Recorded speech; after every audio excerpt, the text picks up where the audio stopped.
Okay, good evening.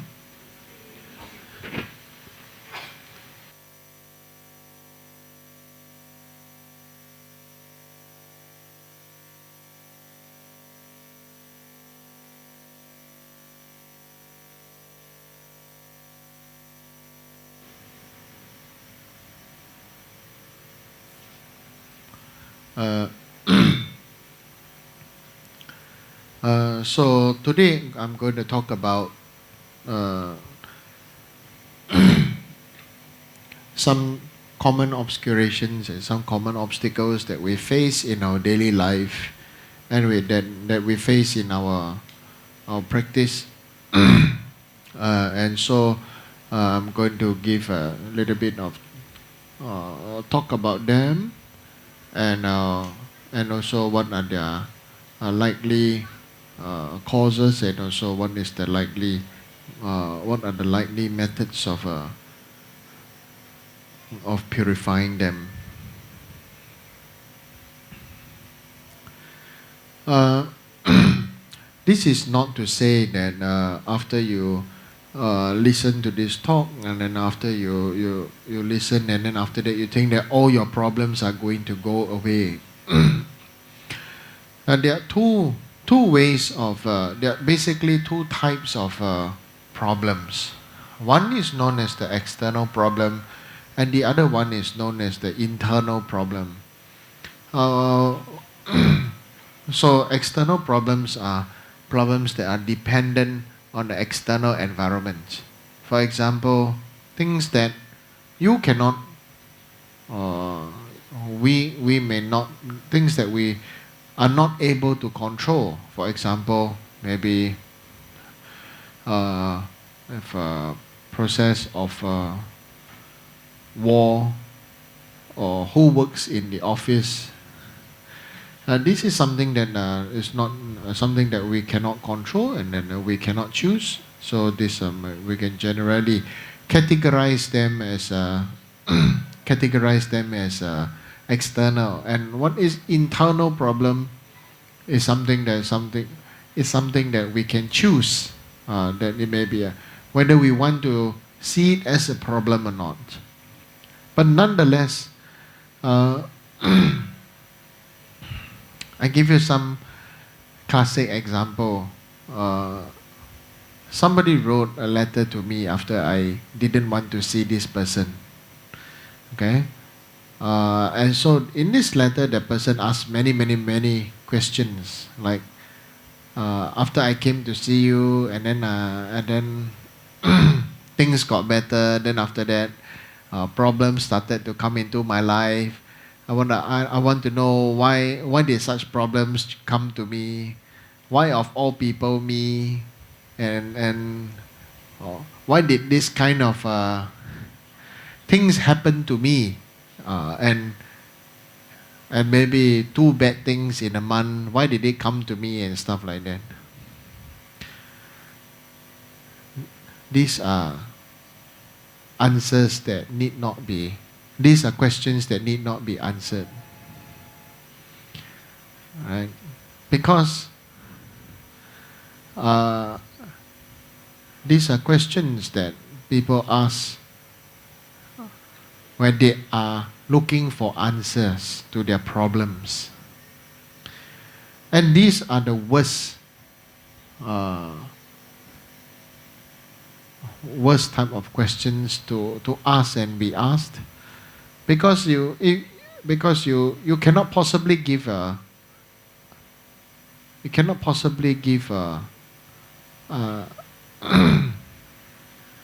satisfactory answer. If you tell the truth, they feel hurt.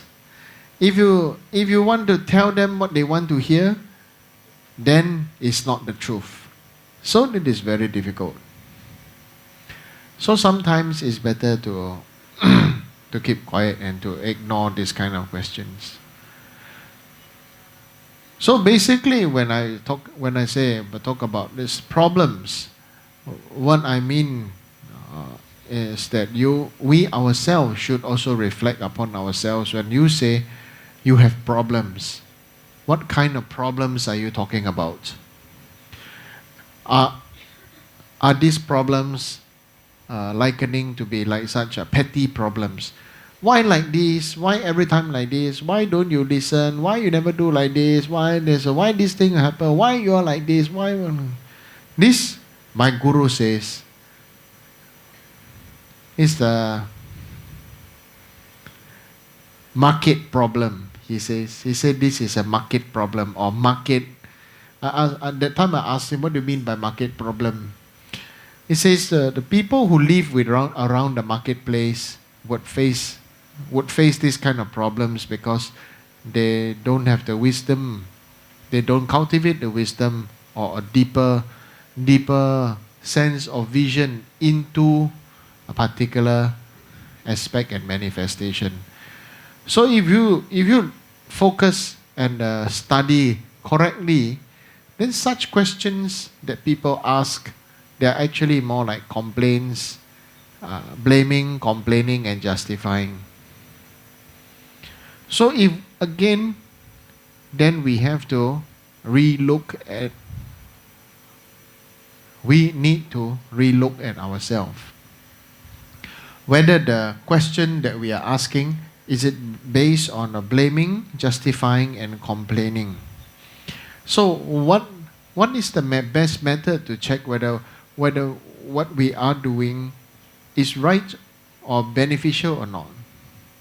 That is not blaming, justifying, and complaining. That is, if what we are doing truly benefits others, or what we are doing truly is not for the benefit of oneself, but for the benefit of more people, or more beings, or more animals, or you see. So then it does not become an embarrassment when people finally were to face up to you and ask a question, and then you find it's difficult to answer yes, it's difficult to answer no. Like for example,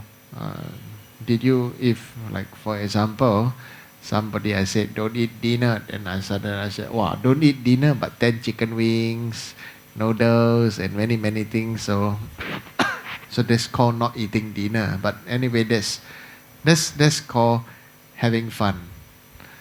That's called having fun. Yeah. So it doesn't matter, right? But for me, this small thing. The big thing is what constitutes to a problem. What is a problem then? If everything we say should not be based on blaming, complaining, and justifying, what then is a problem to a training bodhisattva? This then becomes something justifiable to think and reflect upon as a meaningful question. If you say this is not a problem and then that is not a problem, that maybe this maybe working out some kind of karma, then what then becomes a problem?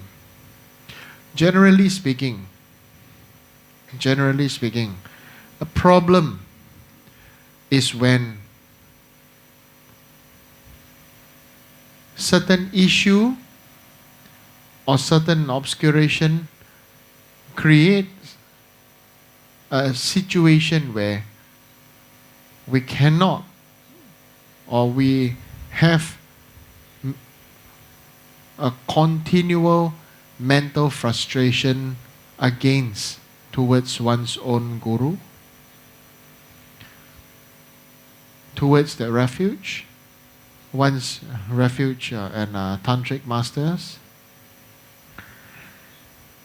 and having a wrong view. And so then this becomes a real problem. Rather than, many problem, or my business no good, or why other people never do like this, or why other people didn't do this, or why did people do that, and then it becomes that one suddenly becomes very petty problem. Okay? For the direct answer for all those kind of question is, sometimes all you need to do is to understand other beings need time. Like you need time to make wine.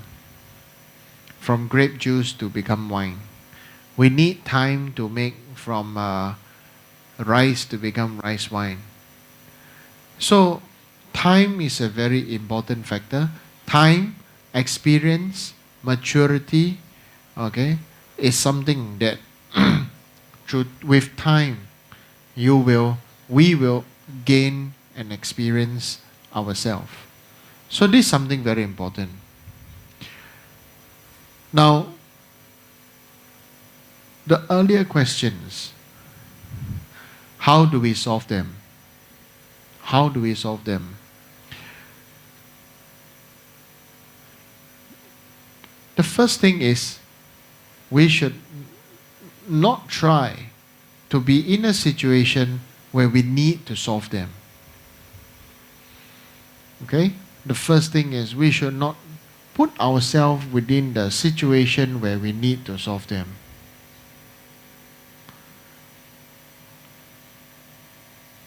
That's the direct answer of my guru.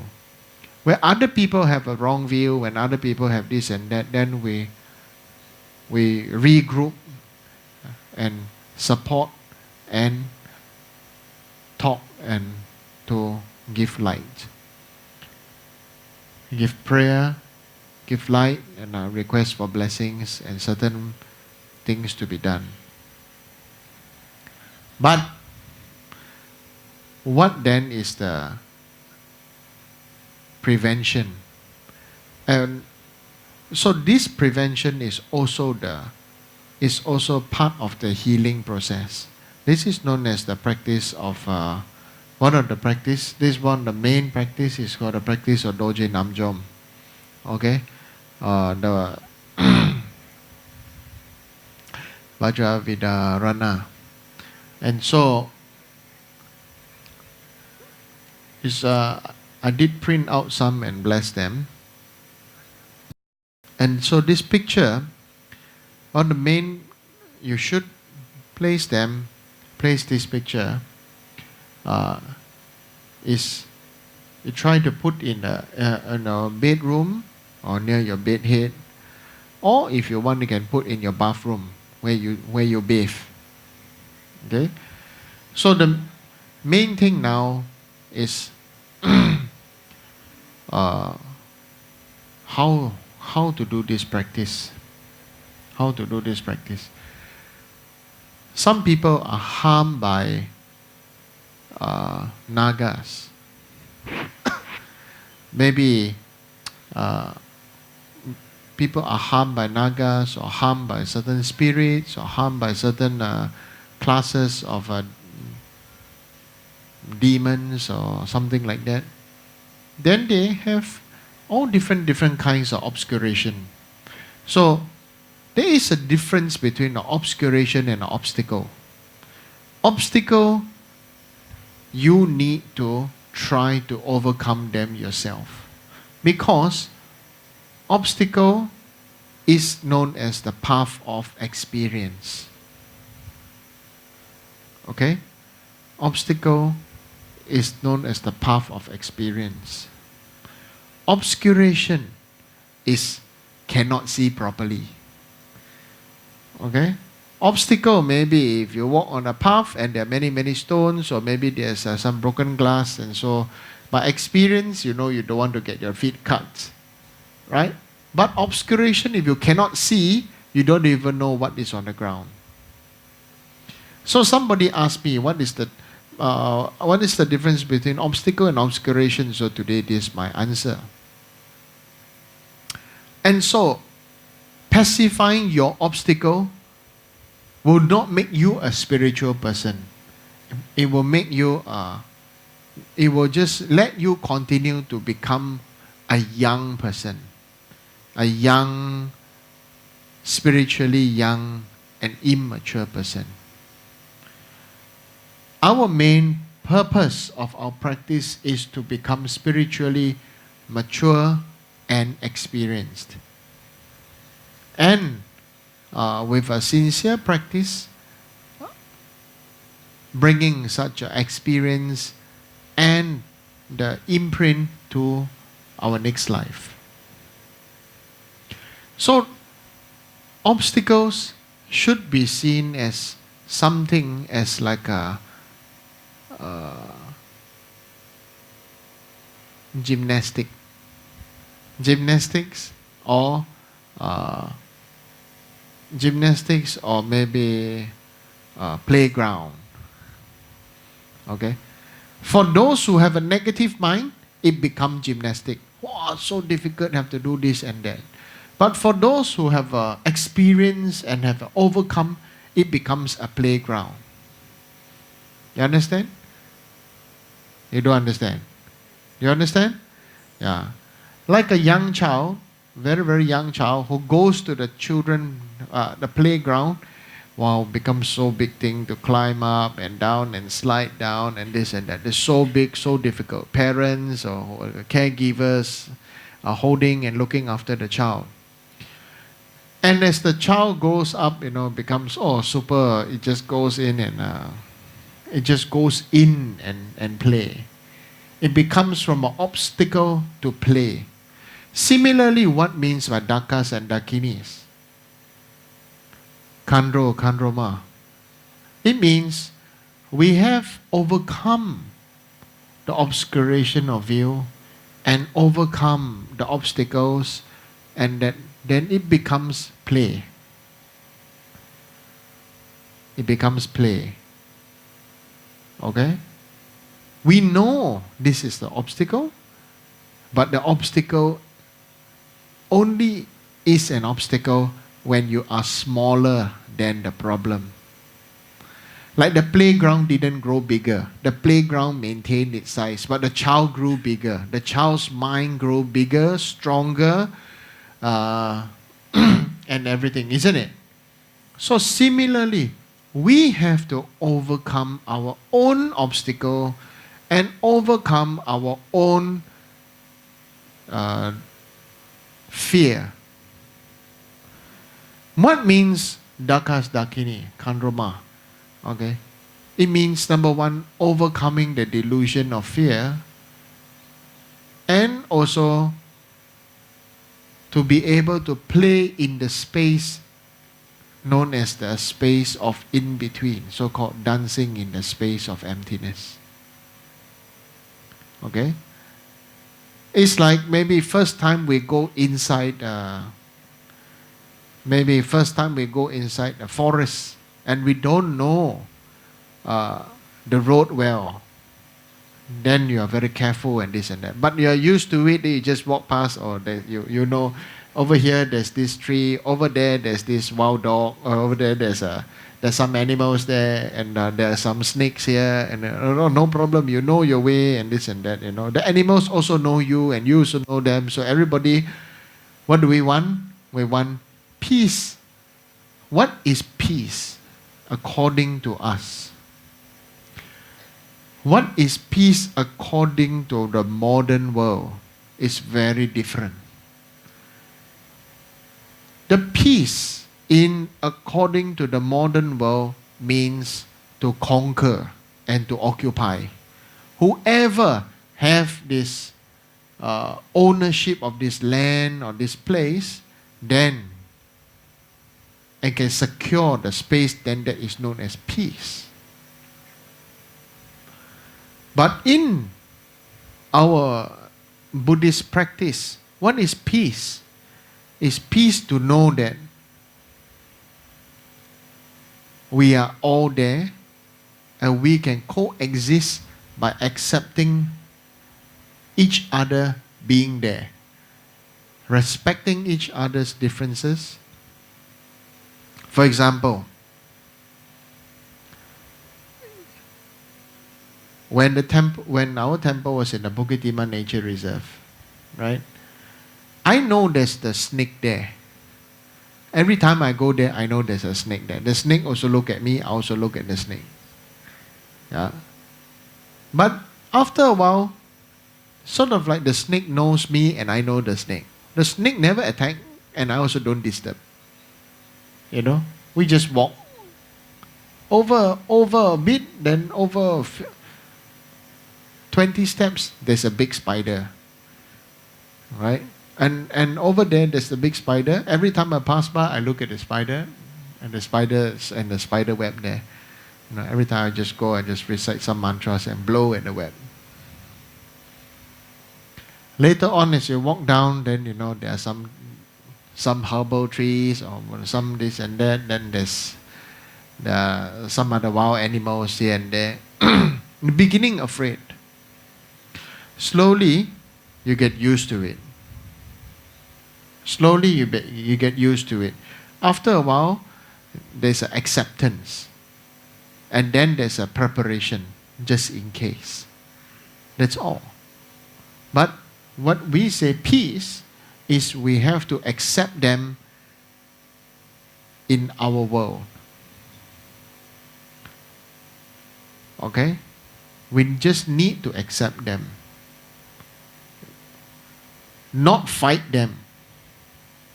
Our modern world, modern method is to fight, to conquer, to chase off. Okay? We need to accept them. Know what they need, know what they want, everybody's differences, and okay, just like that. Okay? Accept, don't fight. So then, when there's obstacle, then we grow bigger than the obstacle. But now, the main thing is what happens when there's an obscuration. The view is not clear. View is mistaken. View is poisoned or harmed. What happened? All the obstacles can become, all the play can become obstacles. When there's obscuration, all the play becomes obstacle. Something that when you have, even when you have, you like the good food, even the good food that you like, you don't like. Correct? When you have an obscuration in there, when there is no peace or no peace in your heart or in your mind, food becomes tasteless. You don't know how to match your clothes. You don't know what you want to do. You don't know when to do what. You cannot decide. And then there's lost. Isn't it? Right? Okay? So, now I teach you.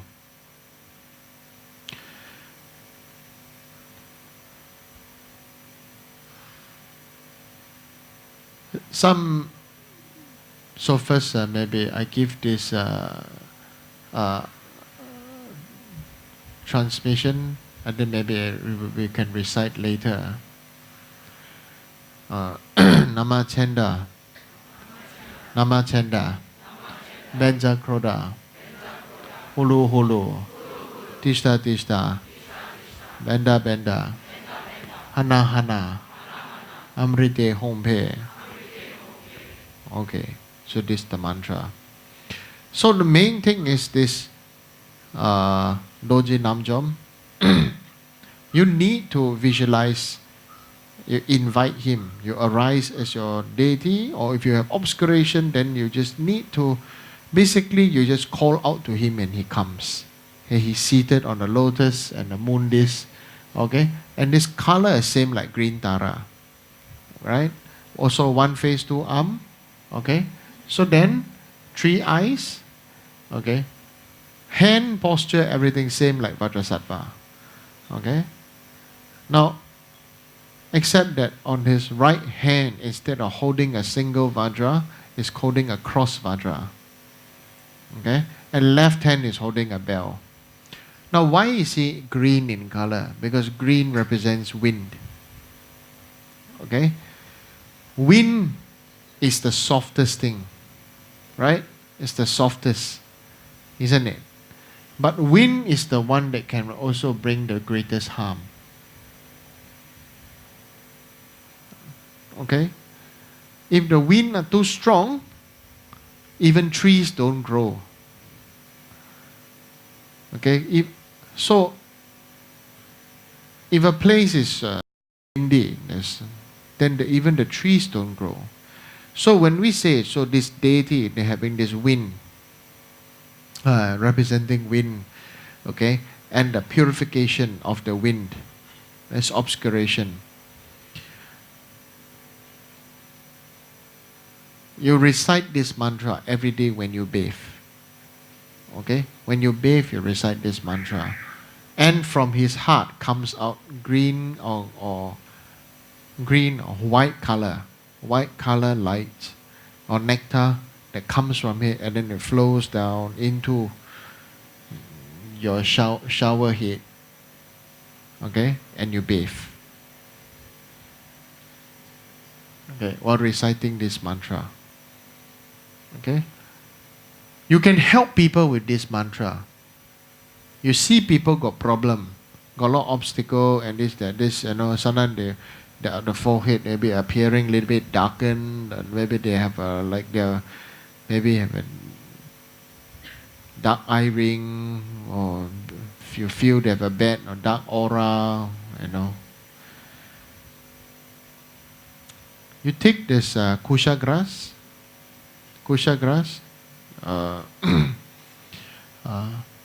maybe some peacock feather, okay?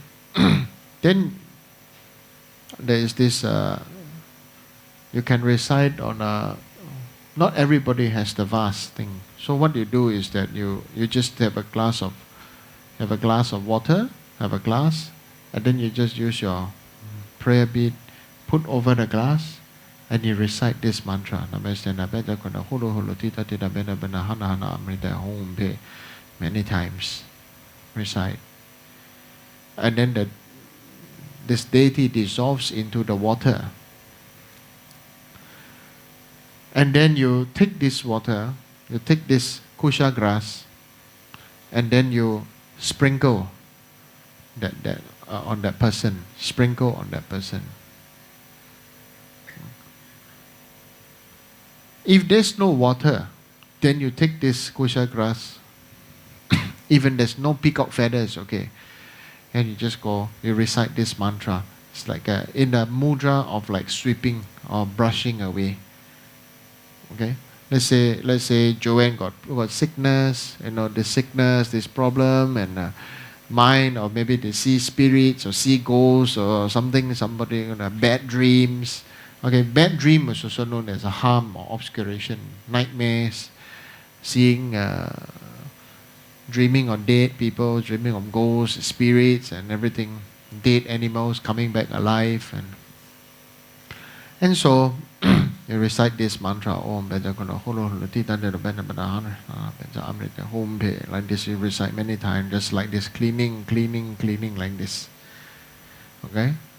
This mantra, if you want to use to sweep, you wipe your window in the house or whatever, you can recite this mantra. It's very, very, very good, very powerful mantra. Okay. Also,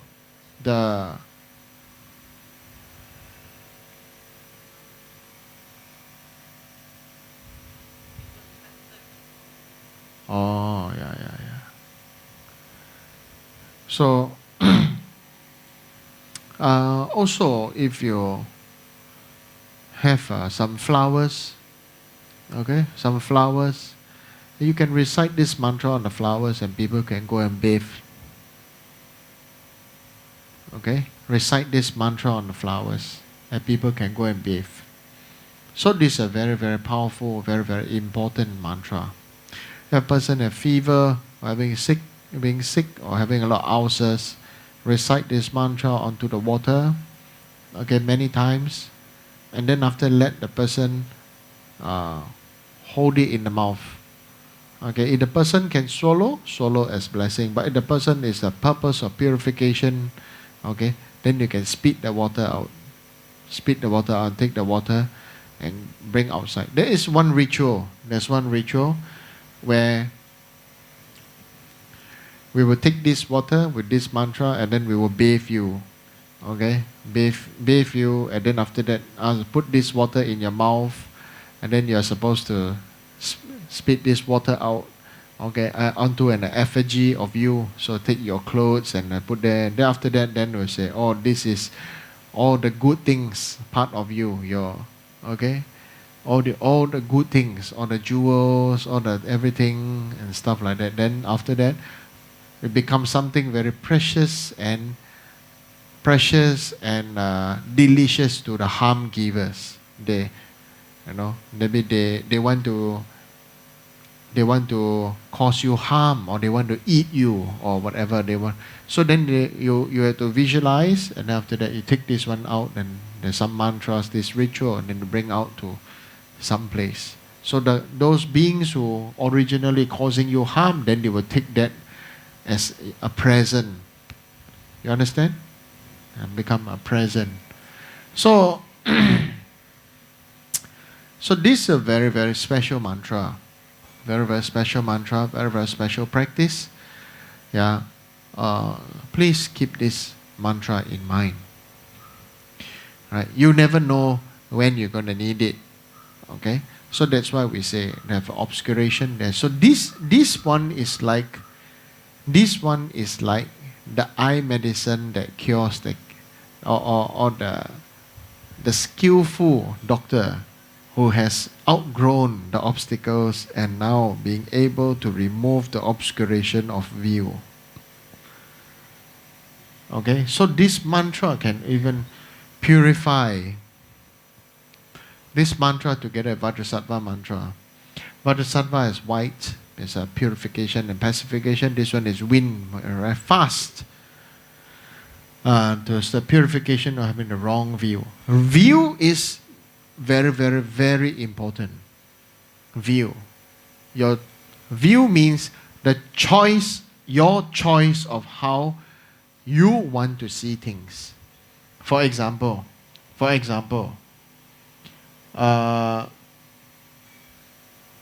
if one sees one lama, one's guru, as an ordinary person, then there is no blessing from an ordinary person at all, isn't it? Then the next view is, if one sees that one's lama as a teacher, then there is some benefit but not much blessing, isn't it? Because do you get blessing from school teacher? Do you get blessing from school teachers? But you get the beating blessing and scolding blessing, isn't it? And we have a knowledge transmission blessing. Okay? Yeah. But do you get so if you train in your view as your lama, as your liberator, liberate you from your views. What is the meaning of liberation? Today, Sangila asked me this question. Lama, what does liberation mean? What does liberation mean? When we say Tara, the liberator, what does liberation mean? So I thought this is a very, very nice question. What is the meaning of liberation? Liberation has many meanings. The base meaning, or the least of the meaning of liberation means, is to liberate you from your obscuration, not from your obstacle. When the gurus and the blessings and everything, we need to liberate you by purifying your obscuration, so that you can grow out of your obstacle. You grow bigger than your obstacle. Obstacle, for example, the mountain that is there will always be there, until you train to walk over to see that mountain or that hill, you accept it, and then you train to walk over it, then it becomes a walk and not a climb. Isn't it? Right? If you have not walked Bukit Timah Nature Reserve, Bukit Timah Hill, then walking up is unbelievable, isn't it? Yeah? But actually, for those of us who walk up and walk a few more times, then you realize actually not so bad. Walking up is no problem. Right? Walking down easier, just roll down. Right? Yeah. So this is the main thing. we need to. So if we see the one's guru as a arhat, then we receive the blessing as a arhat. If we see the guru as a bodhisattva, receive the blessing as a bodhisattva. If we see the guru as the Buddha, then we receive the blessing as Buddha. If you see the guru as a Doje Chang, Vajradhara, then you receive the blessing as Vajradhara. Okay? Actually, today, tomorrow, teaching, I want you all to do one homework for me. For tomorrow's teaching. I need you all who attend to bring a container that you feel best represents you. Okay? That's all. Just bring a container that best represents you.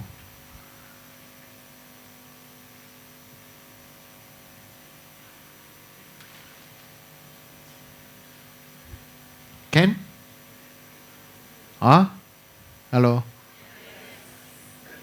If you don't come, too bad. You're going to lose the special meaning and the blessing behind. Okay? Just bring a container that best represents you. You can bring teacup, can bring anything you like. As long as it's a container that best represents you. Hello? Okay? I got to speak it a Indian accent, English, then you understand. Then you can more wake up. Okay? So tomorrow must bring. Then, so what is a liberation? The first basis of liberation is to liberate you from your obscuration. Okay? The next, and actually that base has to be the foundation of all bases. Okay? So, one must understand, the Guru's aspect of liberating you from your suffering is not to take away your problem. You must understand, your problem may come from your family. How can I take your away? Because your family is also your karmic creditor from your previous life. Your karmic creditor from your previous life has got nothing to do with me. I cannot say, since your relative or your mother or your father or your grandma or grandfather or your children are so naughty and they give you so much problem, just throw them away. Cannot. Our modern society's thinking is,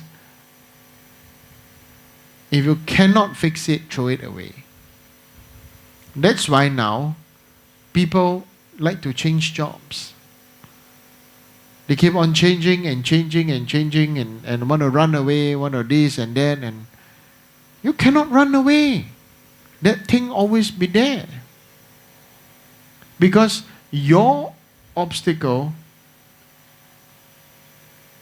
is your obstacle because you have an obscuration to continue seeing it as an obstacle. Now you understand? Why do some people always face the same problems? Wherever they go, they are forever short-tempered, forever complaining, and after that scold and this and that. It may not necessarily be other people's problem. It may be actually how you are so used to handling things. Or how I'm so used to handling things. So what I think is the way to do, I do it. It always worked for me. Which can be a very idiotic thing because you just don't understand why your children are like that, but actually your children learn from you.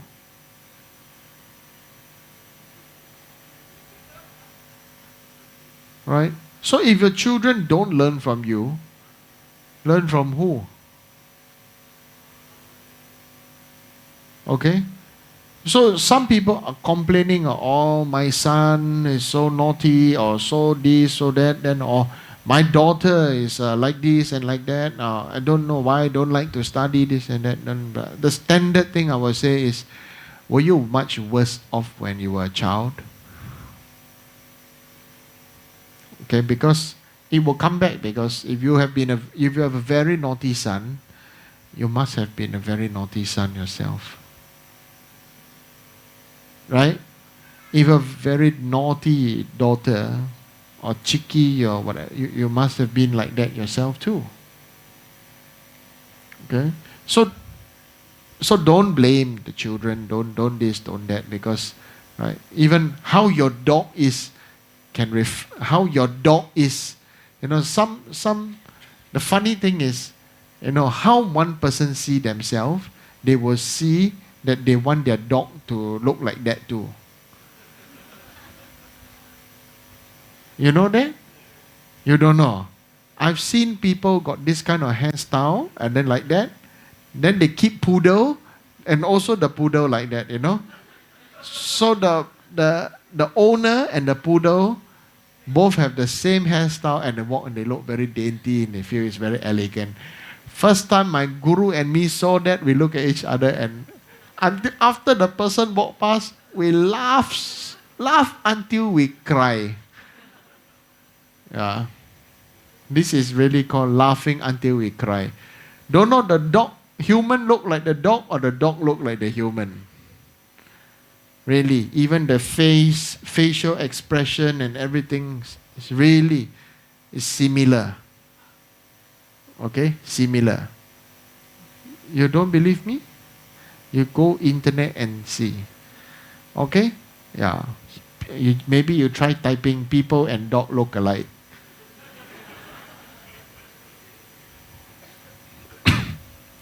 Right? So, so this, so the next thing about the liberation is to liberate you from your stigma.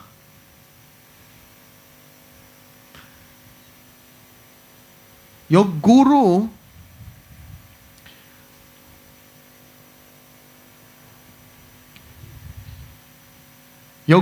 only has so much power that you allow your guru to do for you. Do you know that?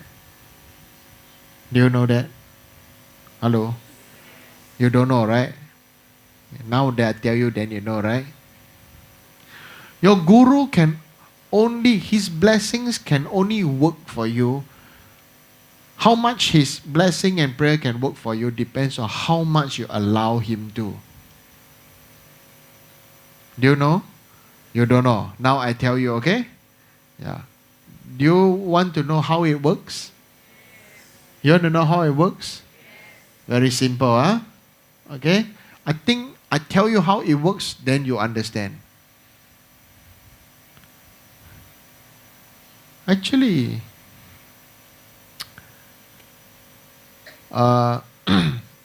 when you fall in love, your partner, whatever he say, is the sweetest thing you can hear, isn't it? Correct? Right? Yeah. Or the person you love say anything to you is the sweetest thing, right? Whatever he say, you will do, right? Whatever he say, you will do, or he or she say, you will do. Whatever he or she say, you will listen. So then that means you open your heart totally and it brings great benefit to you. Correct? Right? Yeah. So, similarly, if you open your heart and your mind to your guru, then whatever your guru say or do or pray for you, it will work. Because, for example, your guru asks you to drink this medicine. This medicine has got maybe this juice that you are supposed to drink. 4 kinds of different ingredients. Celery, carrot, onion, and beetroot, let's say. I don't know. And you say, oh, I like everything except the onion. So you only put the other three and not the onion. But actually, maybe the onion has the most powerful ingredient. But using the other three to cover the taste. Okay? So you think you 4 put 3, 1 don't put, okay lah. But you don't get the effect. You understand? Right? So the main thing now is when we listen to our guru, we have to take the advice, we have to take the instruction as it is. Most of us don't receive the full blessings and the full benefit because maybe you eat something, you don't want to put chili, you don't want to put this, you don't want to put that, it's like drinking coffee without coffee, coffee without coffee powder. Can you drink coffee without coffee powder? Can. Coffee essence. Isn't it? Still coffee, but you think, oh, must this, must that. Right? So you don't get the original thing. Right? So similarly, what we say is, when we listen to a teaching and listen to an instruction and you want to do this particular practice, we have to do it the way that we say is called the trial, tested and proven method. Many people nowadays, this modern day, will choose, oh, I like this, I like that, I don't like this, I don't like that.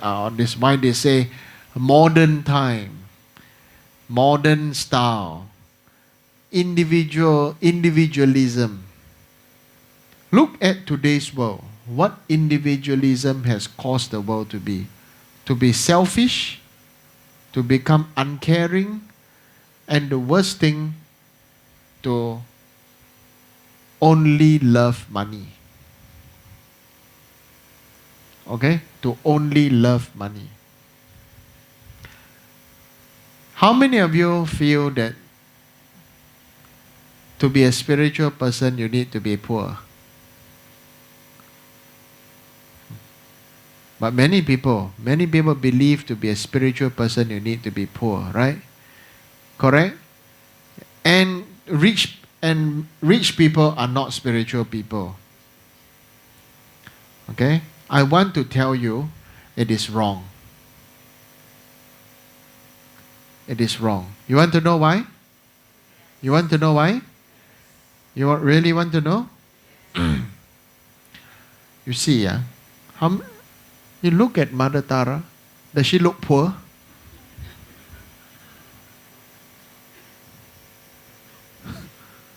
Is she a Buddha? Does she look poor? Does she look malnutrition, undernourished? Malnutrition?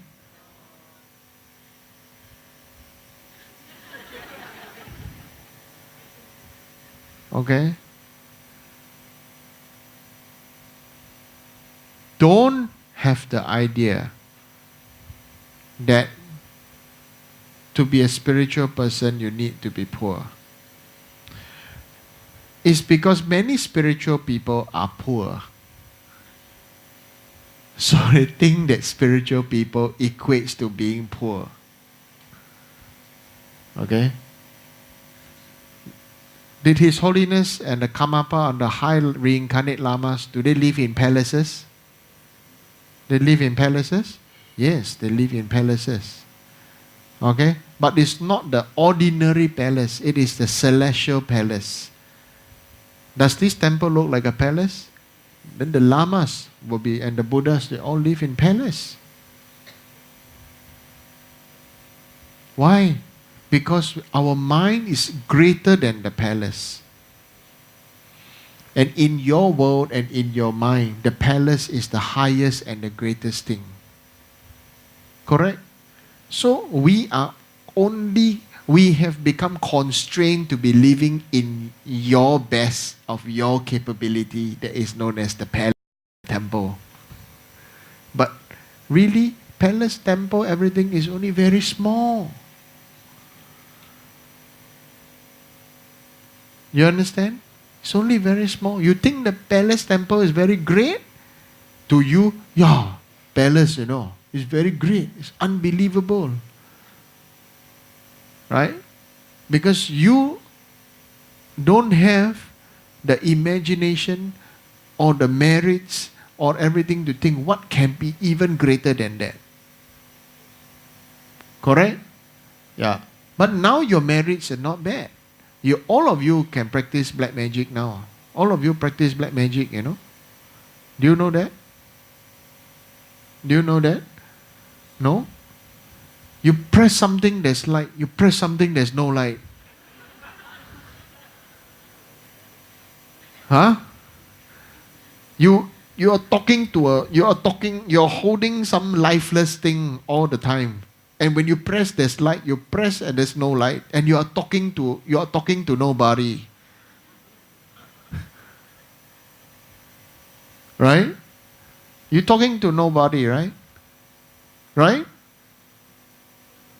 Hello? Are you talking to nobody? You're talking to nobody. Because when you see, you are so used to always being with somebody else all the time. Okay, what we are doing is very much like our Dharma practice, I show you why, okay? When you are with somebody, you are not 100% present for that somebody. You are playing black magic.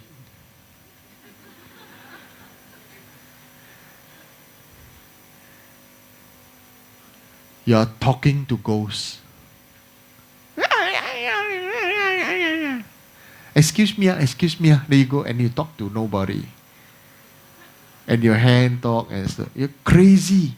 And you're doing black magic and you're pressing something, And when you press got light and you press no light, You're not doing black magic? Are you doing black magic? It's 200 years ago now. It's so hot in the tropics. We press this cool air. Is it magic? Or is it a spell? Huh? So you think, what 200 years ago people thought it would be black magic, Correct or not? You press something, there's light. You press something, the light goes on, light goes off.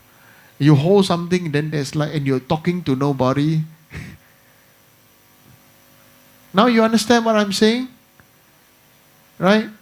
We are all like living in a world of make-believe.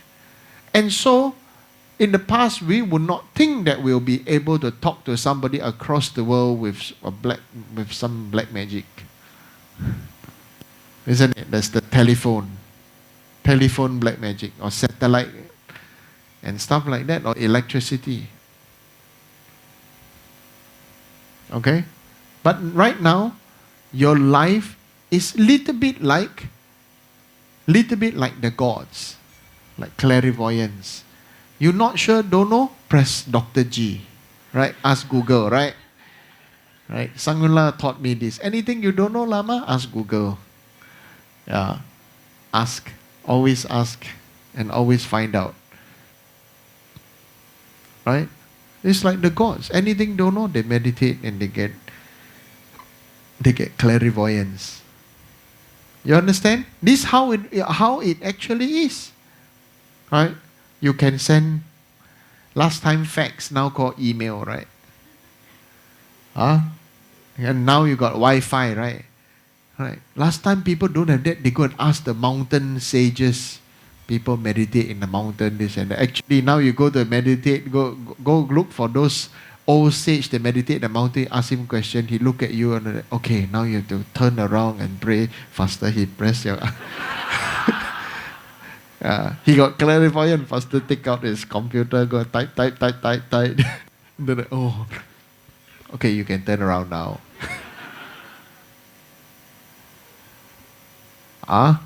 Okay, so basically most of us are living similarly, very similar to the higher realm beings now. So when we have the enjoyment of the higher realm beings, then the natural lifespan on the human world gets shorter and shorter. The higher you live, the shorter you live, the shorter you live. Right? You realize? People who like to live on very high floors, penthouse, they don't live very long life.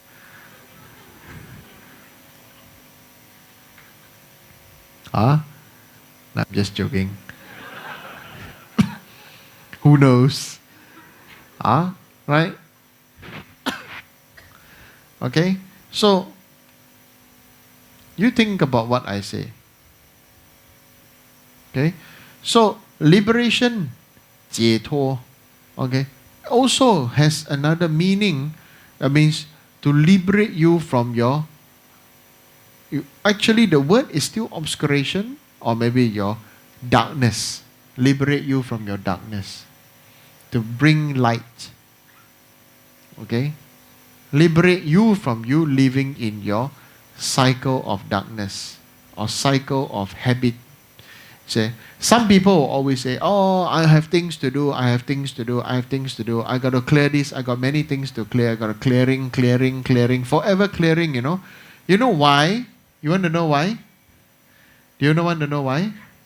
Yeah, I tell you. My guru said to me, some people have many things to clear. I asked, why so many things to clear? This and that. My guru says, you go observe to that time I was very young, I'm only a teenager. And then he told me, as you grow older, you observe. Those people who are very busy and many things to clear, don't like to go to very crowded places, and their houses, they like to have a lot of space. So I say, Ramji, why you say like that?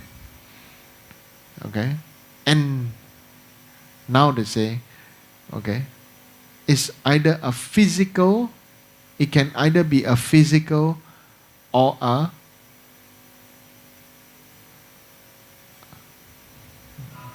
physical or non-physical structure within them. If it's a physical structure, then their house is very cluttered. Then some people like to keep their many things in their house. The other one, they have many things to clear in their mind. Their mind is messed up. Always clearing. So they want their house to be empty. Not many things. Okay? And they're very nitty-gritty. Everything must clean until very, very, very, very clean. Some Chinese call 洁癖. What's that? How do you say it in English? Obsessive compulsive behavior. Must clean until the whole thing must look like brand new. Okay? Yeah. So because inside have many clutter.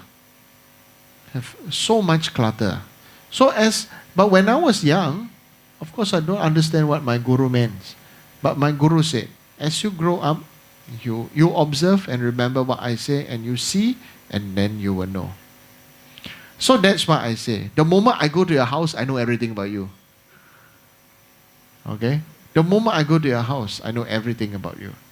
Because your house is your mandala. Your house is your inner space. A physical manifestation of your inner space. Correct? Right? Because how you are inside, you will make your house to become how it is inside. From inside, outside. Inner world, outer world.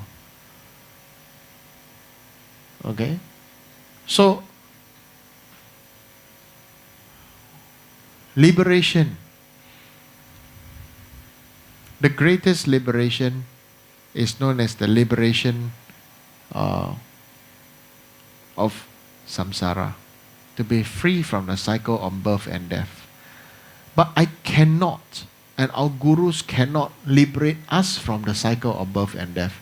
Only we ourselves can liberate ourselves from the cycle of birth and death. This one we must understand. So how do we liberate ourselves from the cycle of birth and death?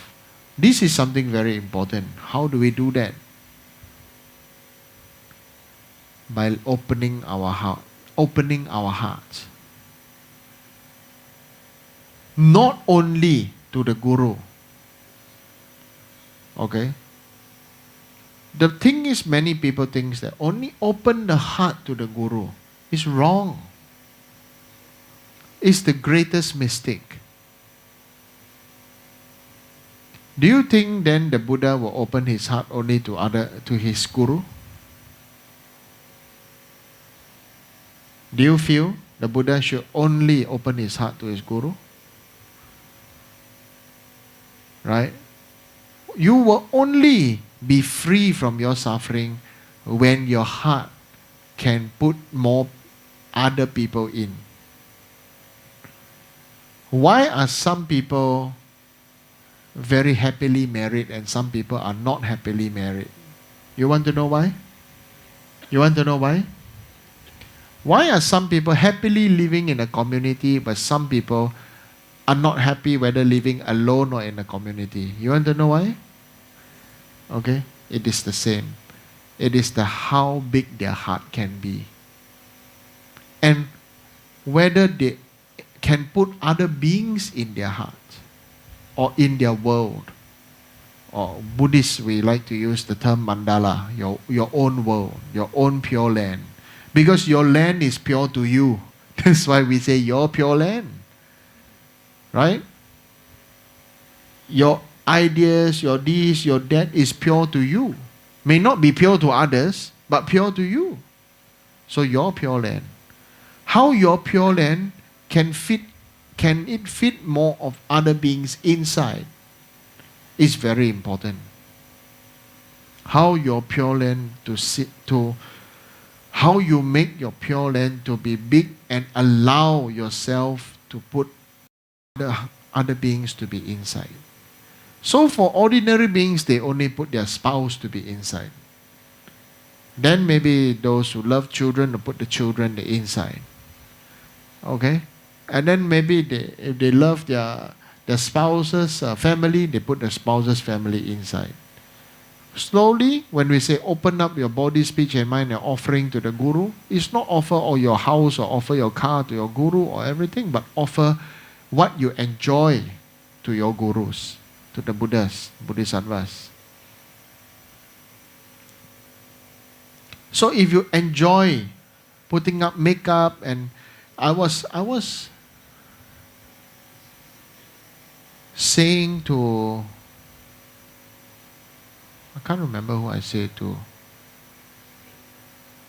I said, a woman's married to be born as a woman. The merit of a woman and the merit of a man is very, very different. A woman's merit is very, very much weaker. A man's merit is very, very much stronger. But yet, a woman can accumulate a merit much faster than a man. Okay, why?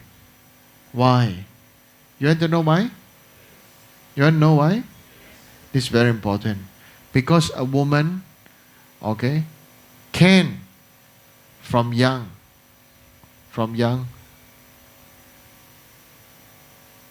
make herself more attractive and beautiful. And both man and woman can enjoy looking at a woman. Okay? Men don't put makeup and wear this and that and stuff like that. Maybe nowadays we do. Yeah. But generally, woman can put all this. And if a woman can put all this, and if she can offer her beauty, you see, a woman can offer her beauty only to the person she loves, or she can offer her beauty to all beings, or she can offer her beauty to her colleagues.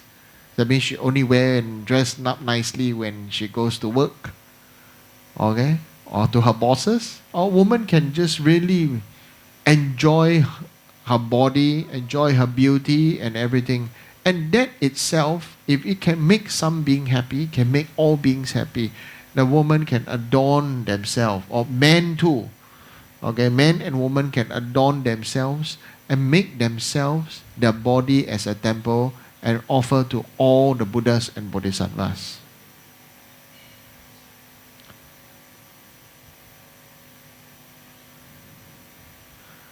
So, for men too, but generally speaking, people tend to see women more. Okay? So, and the woman has a bigger heart than a man. Usually a woman has a bigger heart than a man. A woman can tolerate more nonsense than a man. Okay? So that's why a woman can accumulate merit much faster than a man. Okay? I'm not being sexist. I say that, oh, this and that. No. I just want to speak the truth. I also want to be direct. Okay? So don't think that to be a spiritual person you got to look, you don't make up and you make yourself look very simple, very haggard, look very poor, don't this, don't that. And if you want to be like that, better you become monk or nun. Yeah.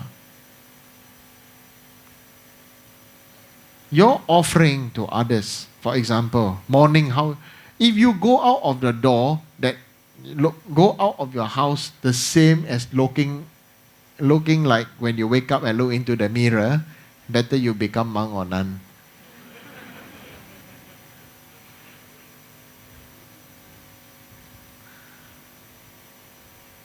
Yeah, okay. Some people want to say, oh, I natural beauty, I this and that. Don't give me your nonsense. Okay? Because, why do I say that? Because it is discipline. It is discipline. It takes discipline to maintain physical appearances, maintain a discipline to not eat until become super fat. It takes a discipline to keep yourself slim, to keep yourself healthy. There's one thing called discipline, and that itself is the basis of Buddha's teaching. We need to be disciplined to continue. Not do one time, then don't continue. Okay? So, Dharma practice is about continuity. Not one time and don't do. Not do once and after that become famous, then after that nobody will. No, we need continuity. That is most important. Not for fame, not for honor, not for this, not for whatever, but you just need to continue. That is the most important. You understand? Okay?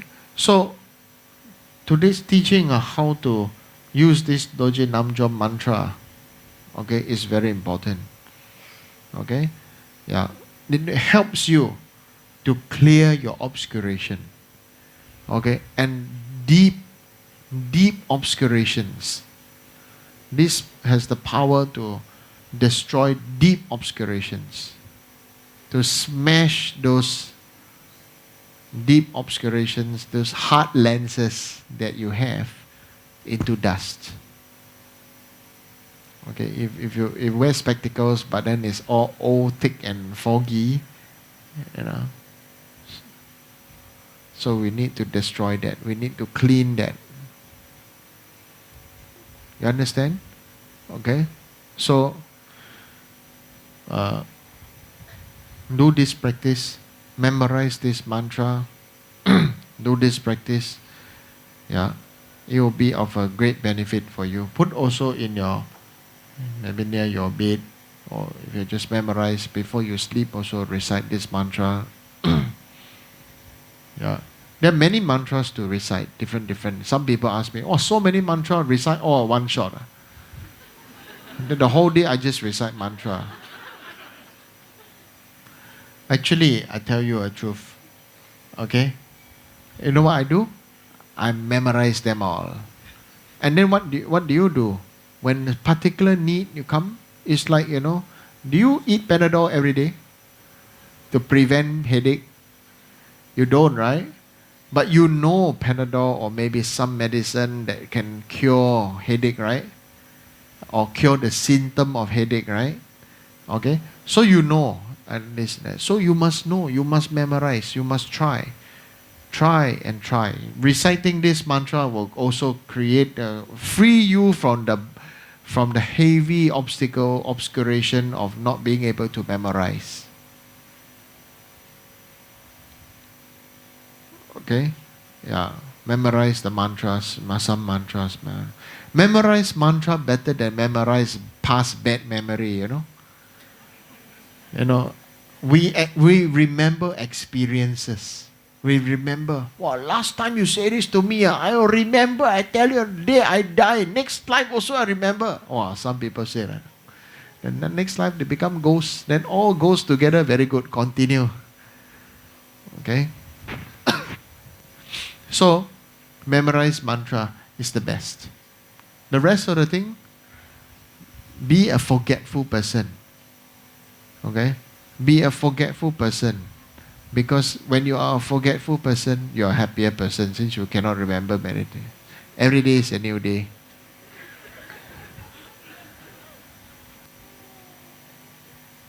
Right? Right? Okay? Be a forgetful person, but remember your mantras. So you sort of like utilize your computer to remember the mantras and prayers and remember the good feeling, remember the good times. You can only remember so much. Why remember the bad? You understand what I'm saying? Right? There will always be people who want to remember the bad and will always be very unhappy and will always complain this and that. Don't stop them, because there's no point. They have not gotten the good karma or don't have the good karma, and also they have not purified or used up their bad karma, or have not repaid the bad karma. Okay, so what you do when some people, for example, like Jimmy, he said, you want to eat vegetable? No, don't eat vegetable. So his karma to eat meat still there. Right? So you recite this mantra, then use the kusha grass, home there, So recite, and then then you do like this. Okay? Then the negative karma of only doing this or not eating vegetables be gone. The obscuration becomes gone. Slowly it will. Understand? Okay? Yeah, this is very important. So please remember. Alright? Okay. Thank you. Tomorrow's teaching, please remember, bring a container that is very you. Okay? Bring a container that is very you. Huh?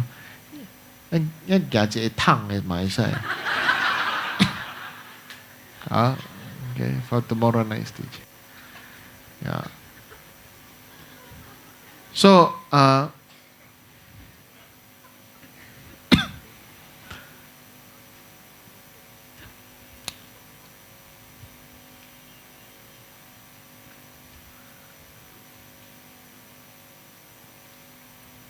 Okay, that's it.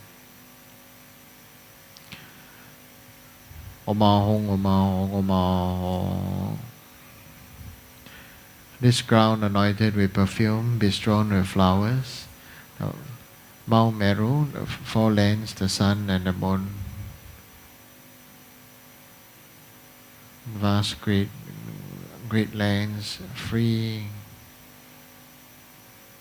Imagine the land and offered to you. May all beings be able to enjoy this pure land. Idang Guru Ratna Mandala Gandhiya Tayami. Okay? So you create a heaven, or you want to create a park, okay? Then make sure your heaven can let everybody go enjoy. Then it not only become your heaven. Imagine you build a Disneyland and nobody is allowed to go in. Only you. Every day you play the same things, eat the same ice cream.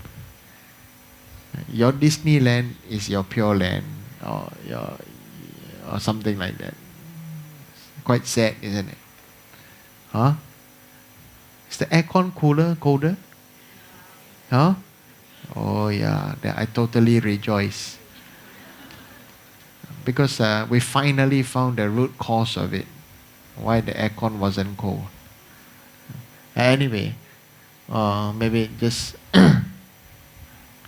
Okay, you got the mantra? Maybe everybody should recite few times. We should recite together. What's that? Okay, you want to put here?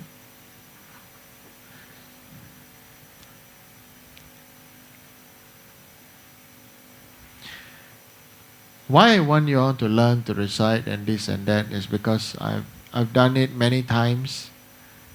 If you don't believe, you can go and take 2 cups of water, and I'll just touch 1 cup, and you taste, and the 2 cups of water will taste different.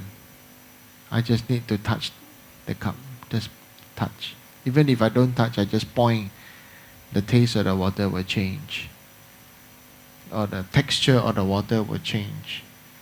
Okay, this is very important for you to know that you can achieve this too. Okay, so I like you to recite many mantras, do prayers to refuge and everything like that. So then it will be of a real benefit for other beings. Okay? Yeah.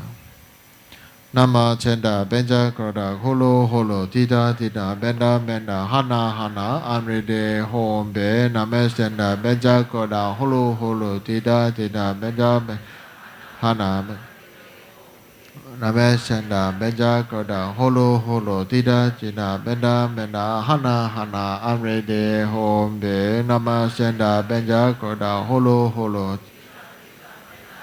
Hana hana anrede hombe nama chenda beja koda holo holo tida tida benda benda hana hana amrede ho nama chenda beja koda holo holo tida tida benda benda hana hana amrede hombe nama chenda beja koda holo holo tida tida benda Hana hana amrede hombe nama chenda benja koda holo holo tita tita benda benda hana amrede hombe nama chenda benja koda holo tita tita benda benda hana hana amrede hombe nama chenda benja koda holo tita tita benda benda hana hana amrede hombe nama chenda benja koda Tita tita benda benda hana hana amrede hombe nama chenda benja kroda holo holo tita tita benda benda hana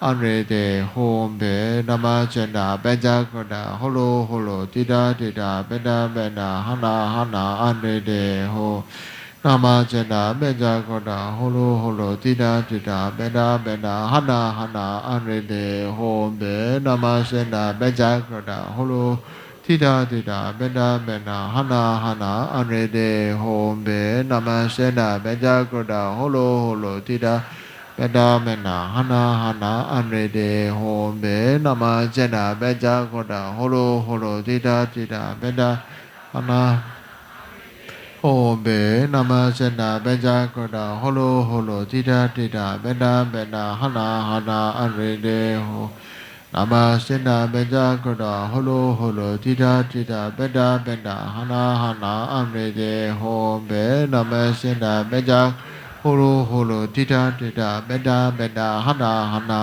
arede ho be namasena beja holo holo tita tita benda benda hana hana arede ho namasena beja koda holo holo tita tita benda benda hana hana arede ho be namasena beja koda holo tita tita benda benda hana arede ho be. Okay, thank you. May that precious body mind not yet born arise and grow. May that born and not decline but increase forevermore. Okay, thank you.